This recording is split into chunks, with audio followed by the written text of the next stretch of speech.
अस्सलाम वालेकुम my dear students. आज के लेक्चर में हम इंटरमॉलिक्यूलर फोर्सेस को डिस्कस करेंगे। Very important topic. इंटर का मतलब बिटवीन और मॉलिक्यूल्स का मतलब बिटवीन टू मॉलिक्यूल्स के दरमियान जो फोर्स ऑफ अट्रैक्शन होती है उनको इंटरमॉलिक्यूलर फोर्सेस कहते हैं। और ये कोवलेंट मॉलिक्यूल्स के दरमियान होती है, यानी जिनमें म्यूचुअल शेयरिंग होती है उनके दरमियान ये एग्जिस्ट करती है। और फिज़िकल प्रॉपर्टीज़ को भी हम जो है वो इंटरमॉलिक्यूलर की फोर्सेस की बेस पर एक्सप्लेन करते हैं। स्टूडेंट्स, फिज़िकल प्रॉपर्टीज़ क्या होती हैं जो फिज़िकल नेचर को एक्सप्लेन करती है, like physical melting point, boiling point, density, viscosity, ये सारी चीज़ें जो हैं वो इसमें आ जाती हैं। अब इंटरमॉलिक्यूलर फोर्सेस की जो टाइप है स्टूडेंट्स वो तीन किस्म की। एक परमानेंट डायपोल फोर्सेस है, दूसरी instantaneous dipole induced dipole forces and last one is hydrogen bonding. तीनों ही बहुत इंपॉर्टेंट हैं। तो परमानेंट डायपोल फोर्सेस क्या होती हैं? ऐसी फोर्सेस जो आपके पास पोलर मॉलिक्यूल्स के दरमियान मौजूद होंगी वो डायपोल हैं। इसका मतलब कि डायपोल फोर्सेस सिर्फ पोलर मॉलिक्यूल्स के दरमियान एग्जिस्ट करती हैं। पोलर मॉलिक्यूल्स वो होते हैं जो इलेक्ट्रोनेगेटिविटी के डिफरेंस की वजह से बनते हैं, जिसमें एक मॉलिक्यूल्स पर पार्शियल पॉजिटिव चार्ज होता है और दूसरे पर पार्शियल नेगेटिव चार्ज होता है। चूँकि इलेक्ट्रोनेगेटिव जो होगा वो नॉन मेटल होगी, वो दूसरे को अपनी तरफ खींच रहा होगा। ठीक है स्टूडेंट, लाइक HCl की एग्जांपल है hydrochloric acid, hydrogen partial positive, chlorine partial negative. तो आपके पास क्लोरीन पार्शियल नेगेटिव होने की वजह से पार्शियल पॉजिटिव को अपनी तरफ खींच रहा है। इसी तरीके से CCl4 स्टूडेंट्स लैब में ये एज अ सॉल्वेंट यूज़ होता है। इसको कार्बन टेट्राक्लोराइड कहते हैं। ये नॉन पोलर मॉलिक्यूल है क्योंकि कार्बन भी नॉन पोलर है और क्लोरीन भी नॉन पोलर है। अब इनके दरमियान जो अट्रैक्शन होगी वो परमानेंट डाइपोल हो जाएगी। क्या हो जाएगी? परमानेंट डाइपोल हो जाएगी। जैसे HCl के मॉलिक्यूल्स के दरमियान होती है वैसे इनके मॉलिक्यूल्स के दरमियान भी होती है। ठीक है जी। अच्छा, नेबरिंग मॉलिक्यूल्स। अब जैसे HCl और HCl दो डिफरेंट मॉलिक्यूल्स हैं। इनके दरमियान क्लोरीन पार्शियल नेगेटिव के दरमियान डॉटेड लाइन और H पॉजिटिव पार्शियल पॉजिटिव, ये जो डॉटेड लाइन है इनको इंटरमॉलिक्यूलर फोर्सेस कहते हैं स्टूडेंट्स। और जो HCl का मॉलिक्यूल है एक with in a molecule force होती है, उसको हम इंट्रामॉलिक्यूलर कहते हैं और वो स्ट्रॉन्गर होती है as compare to inter. Students, like आपको मैं एग्जांपल दे देता हूँ, उसी एग्जांपल की एनर्जीज बता देता हूँ। लाइक HCl मॉलिक्यूल है ना, सिंपल HCl।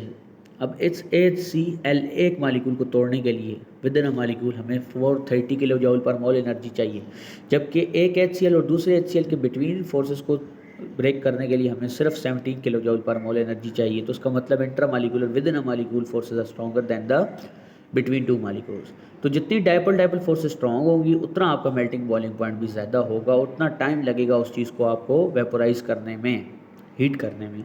ठीक है। और कुछ कंपाउंड जो होते हैं पर्टिकुलर, जैसे वो सब्लिमेशन शो करते हैं। सब्लिमेशन क्या होता है? जिसमें सॉलिड मॉलिक्यूल डायरेक्ट किस में चेंज हो जाते हैं? वेपर में। जैसे आयोडीन हो गया, अमोनियम क्लोराइड हो गया, नेफ्थलीन हो गया, ये सारी चीज़ें आपके पास सब्लिमेशन शो करती हैं। तो उनकी सब्लिमेशन की हीट भी बढ़ेगी, यानी कि वो सॉलिड मॉलिक्यूल को इतनी ज़्यादा हीट चाहिए होगी तभी वो सॉलिड से डायरेक्ट गैस में जा पाएगा। उम्मीद करता हूँ 100% आपको ये कॉन्सेप्ट क्लियर है। अब बात करते हैं इंटरस्टेनियस डायपोल और इंड्यूस्ड डायपोल।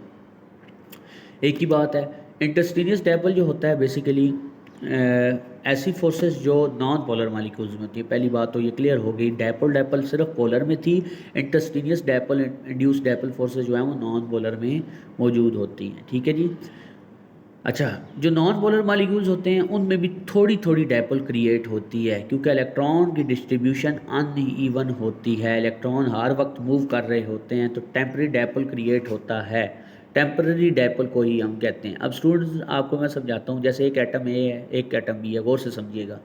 अभी एटम ए के गिर्द भी इलेक्ट्रॉन घूम रहे हैं और एटम बी के गिर्द भी इलेक्ट्रॉन घूम रहे हैं। अब एटम ए के जो इलेक्ट्रॉन्स हैं वो अगर बी के न्यूक्लियस यानी सेंटर में जो प्रोटॉन है पॉजिटिव, उसको अपनी तरफ अट्रैक्ट कर रहा है, और सेम बी के जो इलेक्ट्रॉन्स हैं वो एटम ए के जो न्यूक्लियस है उसको अपनी तरफ अट्रैक्ट कर रहे हैं। तो ये टेम्पररी डायपोल क्रिएट हो रहा है, जिसकी वजह से इसका जो चार्ज है, इसका जो साइज़ है वो थोड़ा सा आप लोगों के पास चेंज हो जाता है। ठीक है। तो आपके पास इलेक्ट्रॉन की जो डेंसिटी जो है ना, इसका मतलब वो जब राइट साइड पर होगी ना, मैं आपको बता चुका हूँ क्यों, क्योंकि एटम ए के इलेक्ट्रॉन बी के न्यूक्लियस को खींच रहे हैं, तो इलेक्ट्रॉन ज़्यादा डाइवर्ट किस तरफ होंगे? राइट साइड की तरफ उनकी मूवमेंट होगी। तो आपके पास कुछ शेप इस तरह की हो जाएगी। नीचे आप शेप देख रहे हैं एटम ए की, तो उसका मतलब ज़्यादा इलेक्ट्रॉन की डेंसिटी राइट हैंड साइड पर है, इसी को इंड्यूस्ड डायपोल कहते हैं। और एटम बी की जो होगी वो इलेक्ट्रॉन की डेंसिटी जो है वो राइट साइड पर है, इसी वजह से वो आपके पास जो हो जाएगा उसका साइज़ कुछ इस टाइप का हो जाएगा, न्यूक्लियस उसका अपनी जगह चेंज कर लेगा ड्यू टू इलेक्ट्रॉन की डेंसिटी की रिवॉल्वमेंट की वजह से। तो ये था स्टूडेंट्स इंटरस्टेनियस डायपोल का कॉन्सेप्ट। उम्मीद करता हूँ आपको क्लियर हो चुका होगा। तो याद रखिएगा कि परमानेंट डायपोल, डायपोल फोर्सेस और इंटरस्टेनियस डायपोल, इंड्यूस डायपोल फोर्सेस को ही हम वेंडर वाल फोर्सेस कहते हैं। ये किस फैक्टर्स पर डिपेंड करती हैं, ये बात आपको पता होनी चाहिए स्टूडेंट्स।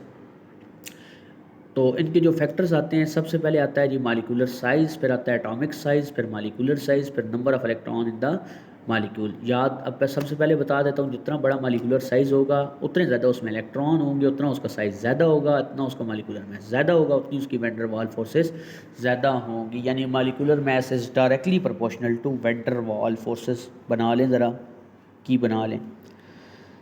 और सेम एटॉमिक साइज़ जितना आपका ज़्यादा है तो उतना मालिकुलर मैस भी ज़्यादा है और उतनी वैन डर वाल फोर्सेस भी ज़्यादा हैं। अभी आपको एक टेबल नज़र आ रहा है जिसमें मीथेन, इथेन, प्रोपेन, ब्यूटेन जो हमारी होमोलोगस सीरीज़ है, ऑर्गेनिक केमिस्ट्री में हम पढ़ते हैं। तो आप देखें तो उनका melting boiling point boiling point जो है वो टॉप से बॉटम बढ़ रहा है, क्योंकि as molecular charge, molecular size increases, ठीक है जी, मेल्टिंग बॉइलिंग पॉइंट इंक्रीजेज, ठीक है जी। तो बॉइलिंग पॉइंट इंक्रीज हो रहा है जैसे जैसे मालिकुलर मैस बढ़ रहा है, वोलेटिलिटी कम हो रही है, वोलेटिलिटी रूम टेम्परेचर पर एवापोरेट होने की पावर कम हो रही है, और उतनी ज़्यादा डेंसिटी भारी मालिकुलर मैस बढ़ रहा है और उतना ज़्यादा फिर उसका बॉइलिंग पॉइंट भी बढ़ रहा है। क्लियर हो गया स्टूडेंट्स, ये बात क्लियर रखिएगा। आप जैसे आपको मैं एग्जांपल दे देता हूँ, जैसे आपकी बुक में तो उसने प्रोपेन की एग्जांपल दी है ना, तो प्रोपेन का उसने मालिकुलर मैस बनाया, हम ब्यूटेन का कैलकुलेट करते हैं। ब्यूटेन में कार्बन 4 हैं, तो एक कार्बन का 12, 4 का 48, 12 4 आर 48, और हाइड्रोजन का मान होता है 10 यानी 54। इसी तरीके से अगर मैं इथेन का कैलकुलेट करूँ तो 12 2 आर, 2 कार्बन है, एक के सब के एटॉमिक मास उसको हम ऐड करते हैं, 12 2 आर 24, 24 प्लस 6 30, तो इथेन का 30 है जबकि ब्यूटेन का 54 है। तो इसका मतलब जिसका मालिकुलर मैस ज़्यादा होगा उसका बॉइलिंग पॉइंट उतना ज़्यादा है। तो boiling point is directly proportional to molecular mess.